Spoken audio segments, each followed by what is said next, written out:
So here I am on the road just above Terrero, headed to Cowles. Down below, I think you can hear the Pecos River. And over here in the, let's see if I can get a better view of this. Walk along here. You know, driving from the road here, you can see off there in the distance, that's Pecos Baldy. So it's tax day, April 15th. There's Pecos Baldy.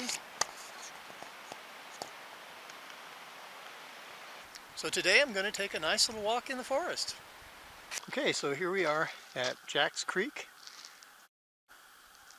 I've parked right here and I'm going to be going up this little trail. I've been on this before and I'll probably just walk for a couple hours. So here we go. Okay, I've been walking for about 15 minutes and we're up above the Jack's Creek campground, which is down there. That's where there's some toilet facilities, campsites, and you can drive right up into that when it's open. So back over there in the distance, that's Lake Peak. So on the other side of that is the Santa Fe ski area.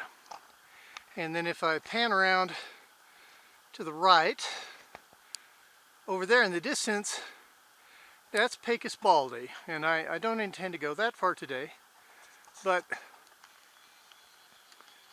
I do want to get up to a meadow up here where I'll be able to see it much better. So about 15 minutes in, it's about 10 o'clock. I started about 1:45. And so far it's really nice. Haven't seen anybody else, but the trail's in good condition. There's a few trees that have fallen across it, but all in all, I'm having a great time. So here I am at the first switchback. I came up that trail and then coming around this switchback here, going to head up that way. And this is the first snow that I've seen today, so there's still a little bit of snow in the shade. So to get to this first switchback, let's see, it's 10:15 and I started at 10:45. So just remember that when you get to this point, you're about 30 minutes from the parking area. And I don't think this snow will be around for much longer, but it's really nice to see it. So over here, here's a tree that fell over this winter. And see how it was very disruptive when it fell over. The root pulled up that hole, and see it's heading off in that direction. Here's a little bit more snow too, but the reason I wanted to point out this tree is that look what happened when it fell over to this ground here. I passed a tree back there, a dead tree, and I meant to stop and take a picture. I didn't. But it just points out how you need to think ahead about trail maintenance. If this tree had been next to the trail, like the one was a few minutes ago, when it fell over, it would have taken out a sizable portion of the trail. Whereas if they'd recognized that there was a problem with the tree, that it was likely to fall over that winter, well then what you do is you cut down that tree, leaving the stump, because without all of this weight, right, without all the weight from the top of the tree, it's not going to cause this problem. It's not going to fall over like this and tear up the ground. So, that's just another example of how to keep this forest nice, to keep these trails nice, we really need to have some proactive maintenance, and it would be great if it was easier for the public to be able to do that. Anyway, just some thoughts I'm having while walking along. I'm also, as I've been walking along, I've been thinking about the difference between product management and project management. That's something that I'm very interested in professionally. And I'm always looking for analogies. And I was thinking about how being out here taking this walk in the forest, that both roles are necessary, both product manager and project manager. So, you know, project managers are really the folks who are responsible for making sure that whatever it is that you have planned goes according to plan. You know, so for example, the project manager in me made sure I had water, made sure I had good shoes, my day pack, things like that. And without that project management, without that checklist mentality, you really can't accomplish what you want to. But you also need to have that product manager in you, because the product manager is really responsible for ensuring that what you do meets your needs, that it really does. You know, the product manager is responsible for what the product does and how it does it, so that it does what it needs to do. So, for example, I'm out here walking along, and look at this tree. This tree fell over, and it's blocking my trail. And, you know, really a project manager might have foreseen this, but really, you know, in your project plan, you can't plan for everything. So what you need at this point is you need to consult the product manager in you. What is it that you want to do? What is it that you really wanted to accomplish? So that when you find something like this tree that's crossing the trail, well, you can go back to the product manager and say, well, what is it that you were trying to accomplish today? Well, today what I was trying to accomplish was to have a nice, pleasant walk in the forest. So when I reach this, you know, do I take the time to saw through this tree and repair the trail? Well, no. I mean, that would be a good thing to do. But what my intent is today is to get some nice exercise and to enjoy the forest. So if I were to divert and deal with this pain, this is a real pain point, but if I were to deal with this properly, well, then I wouldn't reach my objective of having my nice exercise walk in the forest. So that's why I have to put on, well, I've got a hat on, but that's why I would switch hats to my product manager hat and say, well, what is it that I really want to do? And then once I've determined that, then I can go back into project manager mode and continue. So today, you know, basically looking at this, oh, that's kind of a mess. So you know what I think I'm going to do? I think I'm going to go over here and just go around it so that I can get back to what it is that I wanted to do today. I want to get up to this meadow so that I can enjoy the beautiful views. Anyway, that maybe is a strained, little bit stretched analogy, but really, that in a nutshell is why you need to have both great project managers to make sure that you have your water and your boots and you do things in the right order. And then you've got to have this product manager so that when you encounter this tree that's fallen down across the trail, you can go back to, well, what is it that we were trying to accomplish? And you can focus on accomplishing that instead of, you know, sticking with your pre-programmed plan. So since my plan is to enjoy being out here in the wilderness, I'm going to stop this recording now. I hope you found this useful, and regardless, have a great day. Okay, so I am at the wilderness boundary switchback. This one's right up here, and it's quite a landmark, easy for you to spot and remember. It's this gate that basically, I'm going to take this branch going up there, but here's a major decision point on which direction to go, and I already know which way I'm going to go, but to get here it takes about 45 minutes from the parking area. I did stop and did a little bit of video for for a work project. But so here we are at this. Horses go that way, people go that way, and been walking for about 45 minutes. I'm up very high. You know, earlier I'd shown those mountains over there, and I think I was mistaken. I think what I said was Lake Peak was actually the back of Baldy, because Lake Peak is a little to the left from this view. But regardless, I'm, as you can hear, a little bit winded, but I'm having a great time. Weather is beautiful. There's a little bit of snow in the areas, but see, I'm almost right up there to the top of this ridge, and having an excellent time. Okay, so bunch of down trees here, but I stopped here because I'm at the top, right? I'm at the top of the ridge, and this is the first place that people tend to camp. See, somebody did a campfire right there in the middle of the trail. They built a campfire, and that's fine. I don't mind. But there's no water here, so that would make it difficult camping. Now, it occurs to me that at this time of the year, this is tax day.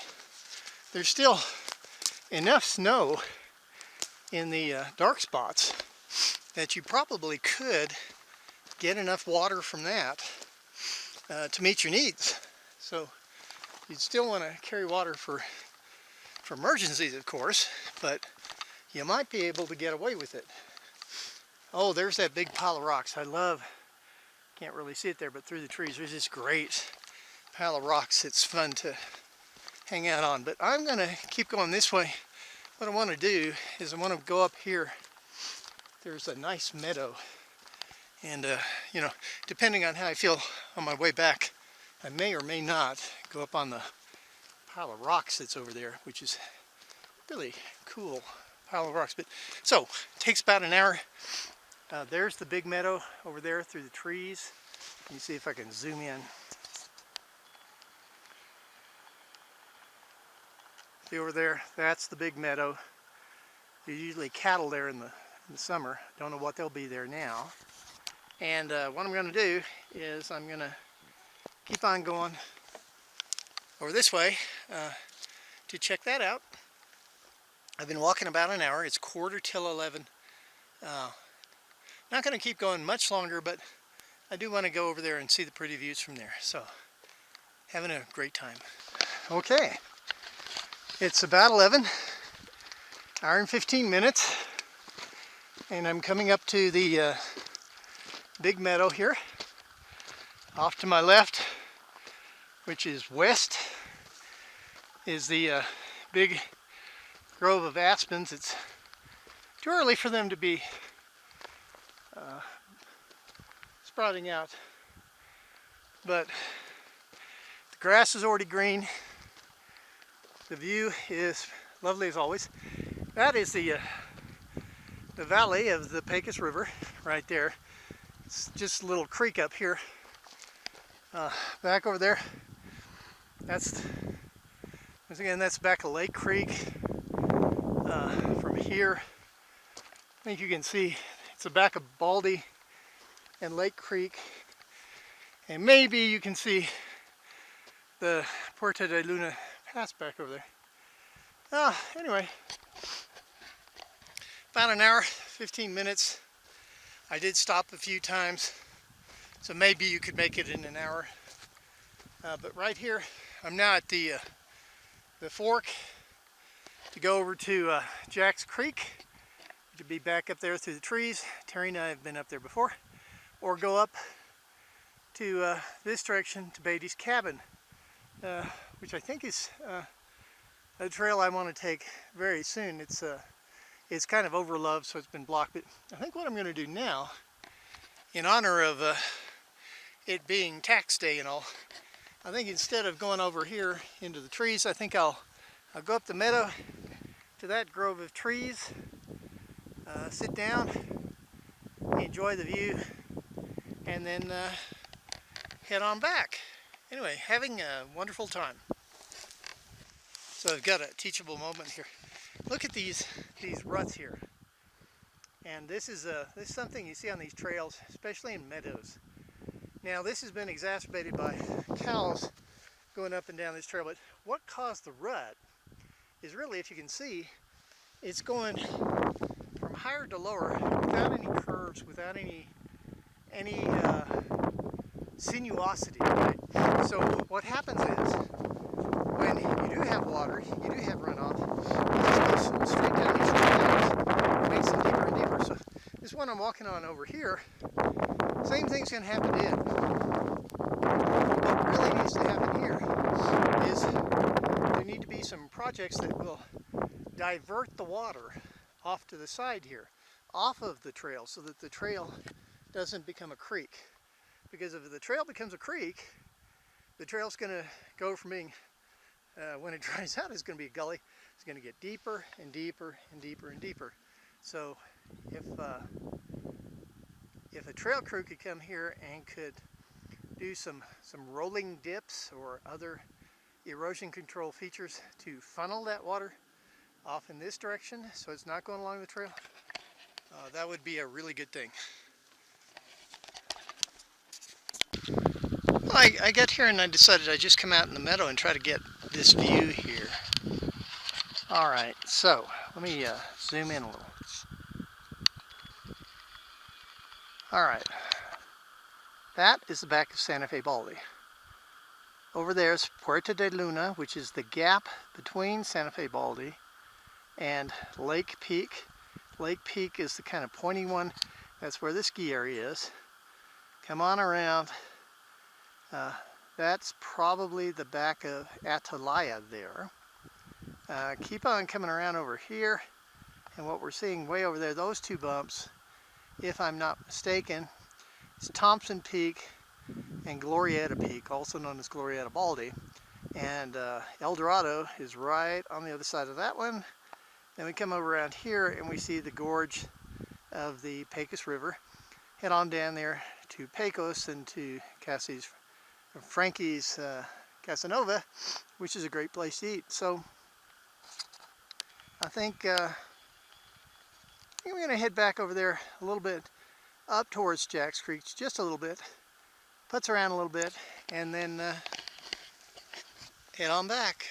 Oh, beautiful. Just a beautiful day. I don't know if you can see the contrails of the plains up there. And so much better to be out here on tax day instead of home thinking about my taxes. Okay, so here's another teachable moment. Look at how all this water's going down this trail, because it's coming down from that little creek there. So what I've done here, I don't have any tools, but I took a little stick so I can do a little side ditch there, so that the water now goes into the meadow there instead of going down this trail. What I'm going to do over the next few minutes, I'm going to dam it here so that the water goes down my little ditch, and that way it really should have been right up there, but once again, I don't have the tools, so let me do it here because it's better than nothing. But that's an example of how you need to get this water off the trail so that it doesn't turn into a creek like this here.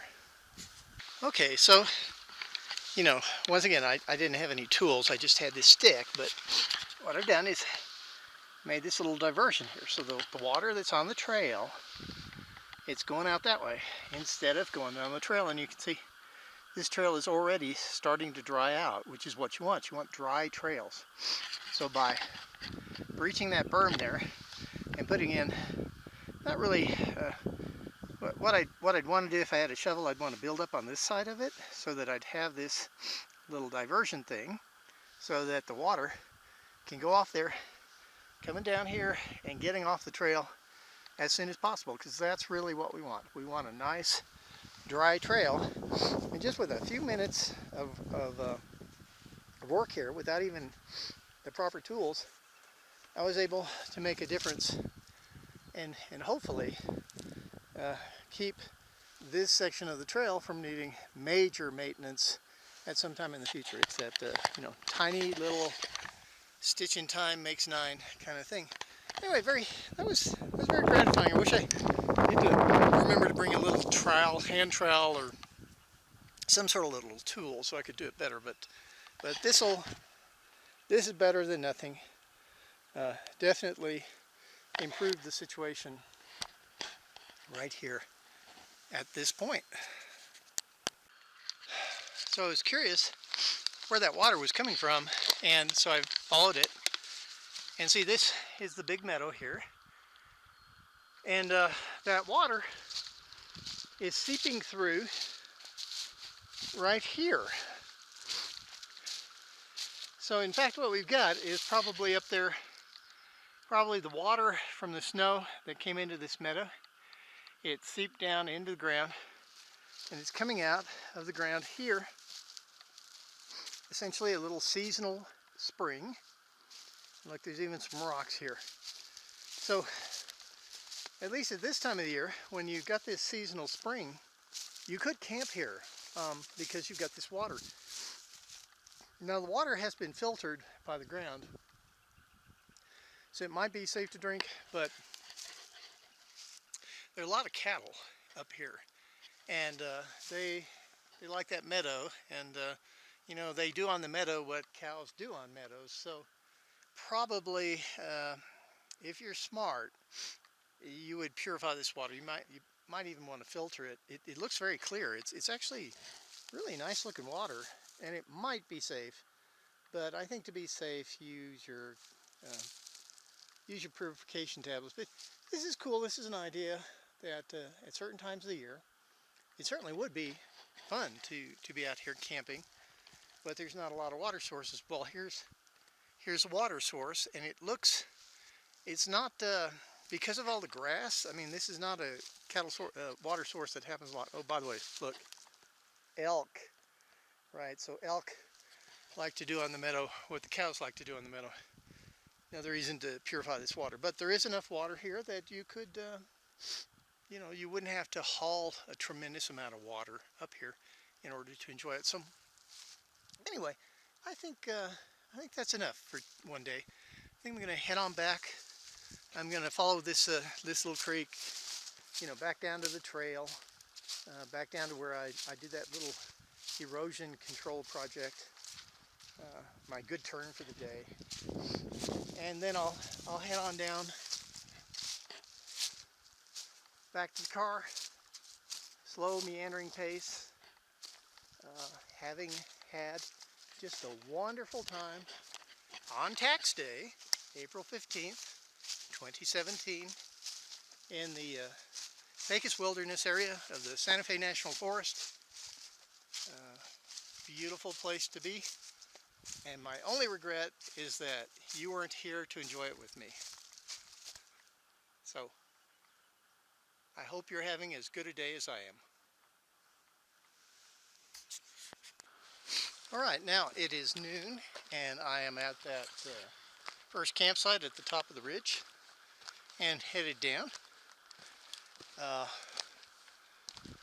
had a really good time today, so I'm headed on down, and you know, for me, going downhill hurts more than going uphill. You know, it's that balance thing, and there's stuff on the trail right here. But anyway, let's see how long it takes me to get down. So I'm leaving here basically at noon. I just couldn't resist. I'm right here. I'm headed down, but look at this over here. This is an example of why we really need to manage this forest. Look at all of these baby fir trees. Look at them. Now, you might think it's great that these fir trees are growing, and yeah, it is. It's great, but it's not, because look how close to each other they are. And if we don't actively come in here and provide some stewardship to this forest, what's going to happen is these are, if they grow at all, they're going to be very sickly because they're going to compete with each other. And you know, it's just, it needs to be cleared out. It needs to be thinned out. You know, these fir trees need to be several feet apart, and as they get bigger, the bigger they are, the further apart they need to be. And that's what we need to do you know, it is the Pecos wilderness. It is a wilderness area, but it's not really. This whole area was clear cut. This whole area was logged, and to get it back to a healthy state, we really have to, when we see things like this, we have to take care of it. And the sooner you take care of it, the better. So somebody needs to come out here with some loppers and a small saw, thin these out, pick the healthiest ones to stay, and then there'd be a beautiful grove of fir trees here at some time, if you want it at all, because it does compete with the aspens. But once again, this is not wilderness. This is just like weeds in your front yard, and we need to do something about it, or, you know, it's just a sick forest.